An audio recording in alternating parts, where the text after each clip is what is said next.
இந்த வீடியோவில் வந்து இப்போ நம்ம ஒரு குட்டி விலாக் தான் பார்க்க போகிறோம். என்னென்னா, நாளைக்கு வந்து நம்ம வீட்டில் வந்து கன்னி பூஜை. அதுக்கு வந்து பூஜைக்கு உண்டான திங்ஸ் வாங்கிட்டு தான் வந்திருக்கோம். இது பார்த்திங்கன்னா நாட்டு மருந்து கடை. அங்கே வந்துட்டு அந்த குருசாமி வந்து லிஸ்ட்டு கொடுத்துருக்குறாங்க. நாங்கள் அது வந்து நாட்டு மருந்து கடைக்கு வந்தாச்சு.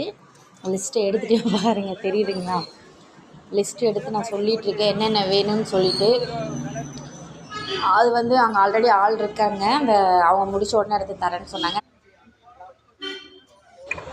லிஸ்ட்டு பார்த்திங்கன்னா தெரியும் என்னென்ன இருக்குதுன்னு சொல்லி எழுதியிருக்காங்க. பாப்பா பாருங்கள் ஹாய் சொல்லிகிட்டு இருக்கா. பாப்பாவுக்கு வந்து வெளியே வந்தது ஒரே சந்தோஷம். ஃபைனலாக நான் எல்லாம் வாங்கியாச்சு. அப்புறம் கோலப்பொடி வாங்கியாச்சு. கலர் கோலப்பொடி பாப்பா வேணும்னு சொன்னால் அதுவும் எடுத்தாச்சு. ஃபைனலாக நான் என்னென்ன திங்ஸ் வாங்கியிருக்கேன்னு சொல்லிட்டு ஒரு ஓரலாக வரும் பாருங்கள். இந்த பார்த்துட்டிங்களா என்னென்ன வாங்கியிருக்கேன்னு சொல்லி ஒரு டைம் ரீசெக் பண்ணிகிட்ருக்கேன் நான். அடுத்த வீடியோவில் வந்து நான் வந்து பூ மார்க்கெட் போனதும் பழம் வாங்கினதெல்லாம் போடுறேன். கன்னி பூஜை வந்து நான் உங்களுக்கு லைவ் வீடியோவில் போடுவேன். அப்போ பாருங்கள். வாங்க அடுத்த வீடியோவுக்கு